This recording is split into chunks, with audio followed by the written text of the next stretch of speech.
Halo semuanya, aku Sally Kurnia, NIM aku 251402096. Di sini aku akan mempresentasikan makalah bahasa Indonesia aku yang berjudul Resensi dan Ringkasan.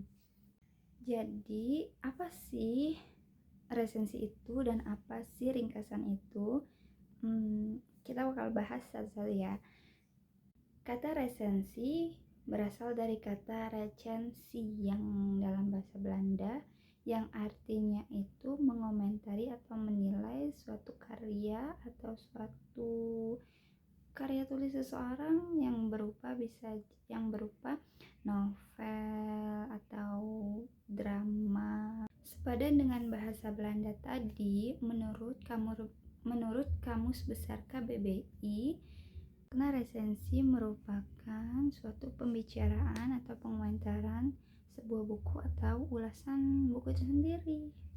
Berdasarkan kedua makna tersebut dari bahasa Belanda, dari Kamus Besar KBBI, jadi makna resensi itu bisa diartikan adalah mengomentari atau menilai kembali suatu karya seseorang. Resensi itu juga bisa diartikan sebagai tanggapan atau komentar seseorang mengenai baik dan buruknya sebuah karya seseorang, tentang kelebihan dan kekurangan suatu karya itu sendiri, yang objeknya itu bisa berupa novel, buku ilmu pengetahuan, atau teks-teks drama yang sering kita lihat, atau mungkin artikel-artikel, buku-buku, bisa juga album lagu atau teks-teks pada umumnya.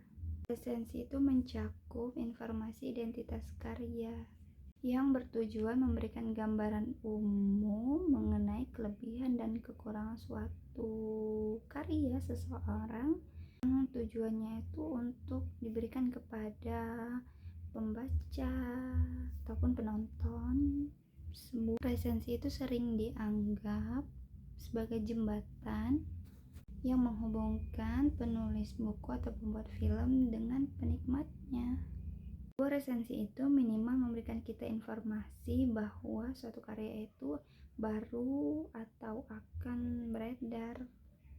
Melalui resensi juga seorang penulis buku atau pembuat film bisa mengetahui apa nih kelebihan dan kekurangan sebuah karyanya, agar dia bisa melihat bagaimana kelebihan dari apa yang aku buat dan kekurangannya ini dia akan bisa memperbaiki jika ada kekurangan. Nah, di resensi sendiri itu juga terdapat ciri-ciri resensi. Ternyata ada 4 ciri-ciri resensi. Yuk kita bahas.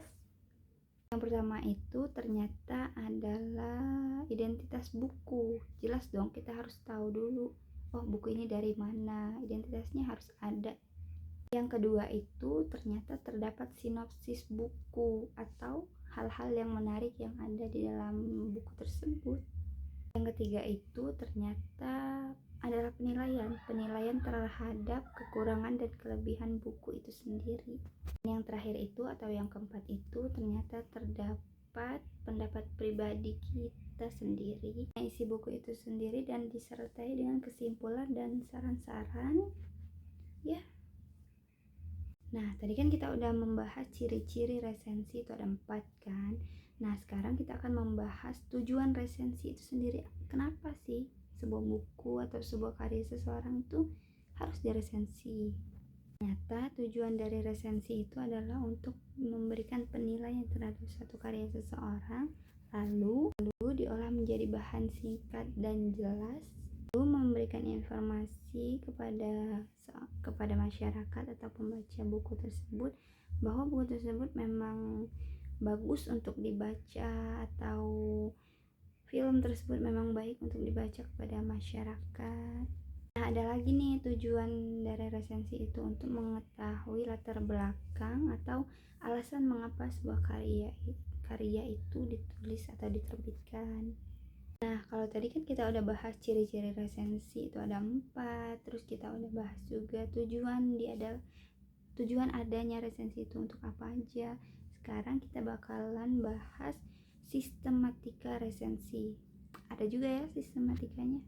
Nah, sistematika resensi itu ternyata hanya dua. Yang pertama itu adalah judul resensi, yang kedua itu adalah identitas buku yang sudah diresensi. Terbagi lagi nih identitas buku yang sudah diresensi. Itu yang pertama adalah judul bukunya apa, yang kedua adalah pengarang buku itu siapa dan penerbitnya siapa. Nah, sekarang kita akan bahas yang kedua nih, itu adalah ringkasan. Apa sih itu ringkasan? Jadi ringkasan itu adalah ulasan atau uraian singkat, efektif dan lengkap yang menyajikan poin-poin utama atau gagasan pokok-pokok utama dari suatu tulisan, karangan, atau suatu peristiwa panjang yang bakalan diringkas menjadi suatu yang singkat, ditulis dengan kata-kata sendiri namun tidak mengurangi, tak mempertahankan struktur asli dari sebuah buku. Ringkasan itu biasanya menyajikan informasi yang jauh lebih pendek dari teks aslinya. Nah, ternyata ada juga loh ciri-ciri ringkasan. Ada 3. Yang pertama terdapat identitas buku.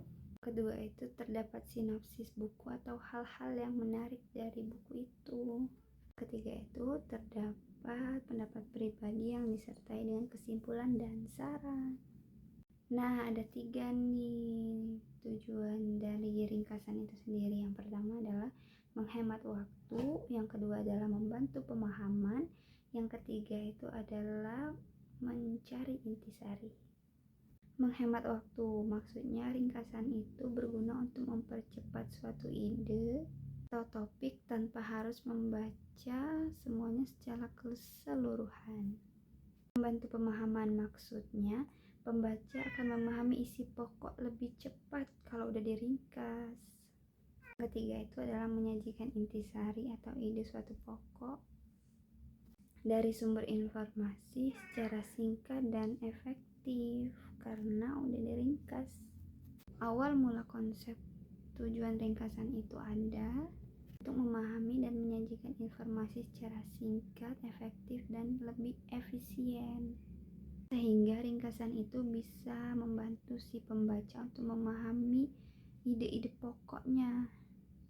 Nah, kalau kita bahas nih, apakah resensi dan ringkasan itu sama? Tentu jawabannya berbeda. Karena resensi itu sendiri fokusnya kepada ringkasan evaluasi terhadap suatu karya seseorang. Tapi jika ringkasan itu adalah untuk menyajikan poin-poin utama dari suatu karya itu. Mungkin ini aja ya yang bisa aku sampaikan mengenai tugas makalah aku yang berjudul resensi dan ringkasan ini. Aku bisa ngasihnya segitu, apa itu ringkasan dan apa itu resensi. Maaf ya, karena ya segini aja yang bisa aku pahami tentang ringkasan dan resensi ini. Masih banyak banget sebenarnya yang belum disampaikan, masih banyak banget yang harus direvisi, mungkin yang ditambah. Segini aja mungkin dari aku. Terima kasih.